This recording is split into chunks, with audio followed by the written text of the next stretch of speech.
Fragile is the fourth overall studio album by the legendary progressive rock band Yes. Yeah, Yes is of course one of the best progressive rock bands, of course, to say off the bat. I've reviewed their Yes album, I believe, way back in the day. Well, I believe half year ago or something like that. Maybe longer, maybe shorter, but there we go. Yeah, this is their fourth album, like I said, and this is their breakthrough record. It's 41 minutes and 10 seconds long, so it's a really, just a really fantastic, consistent, short to the point, no BS album. It's kind of, a record like that. We have 9 songs on there, but not, actually a lot of the songs are transitions. We actually have 5, actual songs on there. No. We kind of have 5 actual songs on there, and the rest are kind of transitions. So that is, that's the thing. We start, and this is requested, by the way, by um, Flexible Music Lover. Yeah, so there we go. The first song is Roundabout. Of course, starts off with that really melancholic and really fantastic acoustic guitar. I have to say, I don't want to mention this, but I have to mention it because it's kind of ruined for me. It's a fantastic progressive rock song, one of the best for sure, but it's kind of ruined, because of the memes and stuff like that.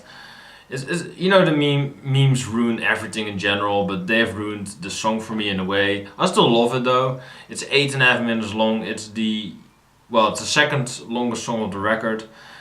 Of course, I love that, that acoustic opening, and then the bass lines by Chris Squire. Just carry the song. Just fantastic bass playing. Just the lyrics are really insightful. They're really uplifting. Roundabout. It is just a really fantastic, catchy, catchy choruses. Just a fantastic song in general. What a way to open it up. I just love the acoustics and Chris Squire's bass the most. It is just so magical and it just drives the songs. It's a classic, of course, Roundabout. Fantastic opener. It's a perfect opener. So there we go. Then we have Kens and Brahms, and this is just a short transition song. It's kind of nice. It sounds, experimental and really magical in a way. So it adds up to the feel of the record. It's not an actual song, but it does add up. Then We Have Heaven, and this is a really heavenly song written by John Anderson, the singer of the band. This song as well. It is just really, it's not really a song, but it's more of a really beautiful transition, like you're going to heaven or something like that. It is just a really uplifting song. I just really love, the feel towards the song, this transition, and it again adds up to the record. Then we have South Side of the Sky, and this, the transitions added up to the song. And this is just a fantastic closing song of side 1. The feel of the song is fantastic. The instruments, once again, are just perfectly displayed on this record.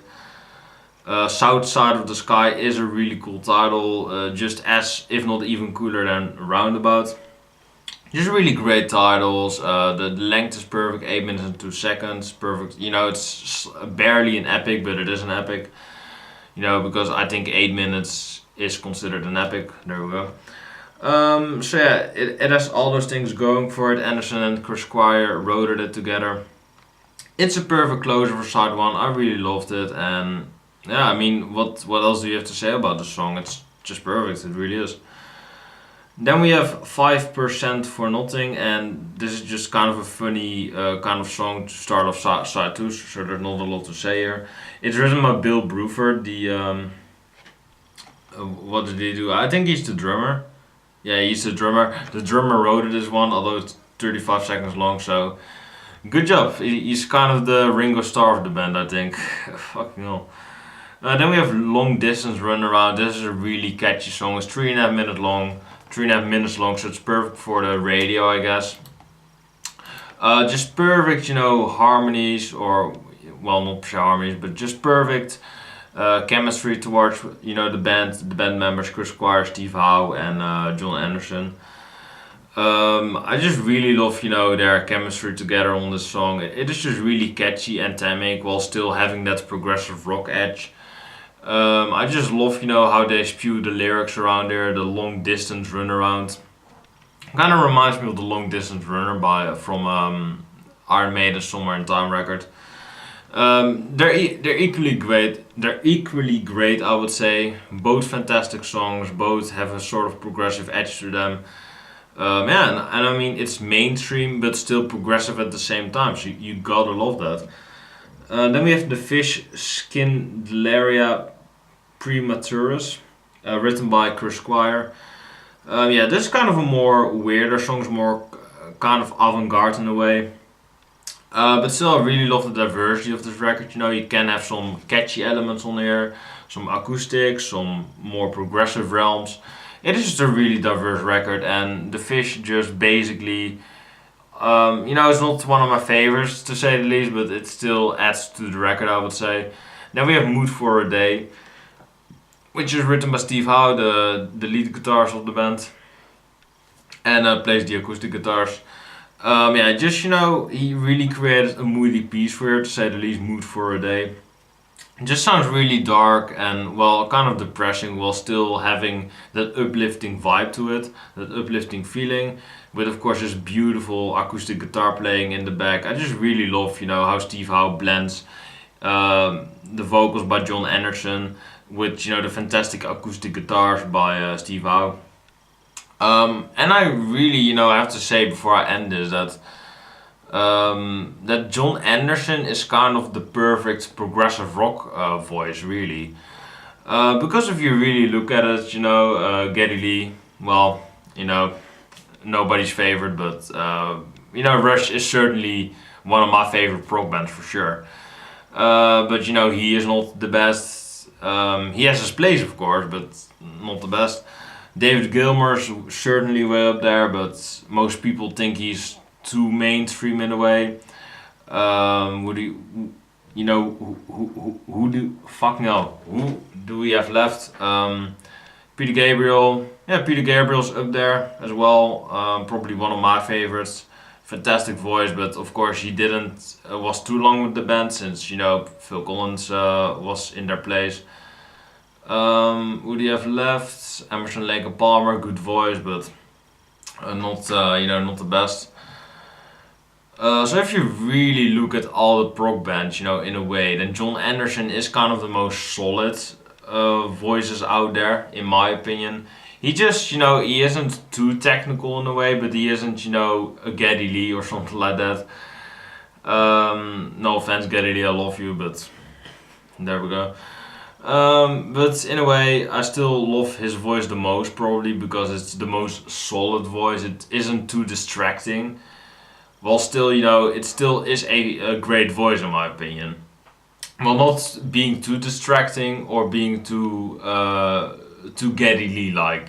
Again, no offense, but so he's kind of the middle ground, which I really love. It's not too distracting, and vocals in a progressive rock band aren't the most important thing because it's mostly instrumental. So I think he's the most perfect prog singer out there, the most solid one, in my opinion. So there we go. And then we have Heart of the Sunrise. This is of course the epic closing song. It's 11 minutes and 20 seconds long. 20 seconds long. This is just an epic. I just really love, the build-up of the song, written by John Anderson, Chris Squire, and Bill Bruford.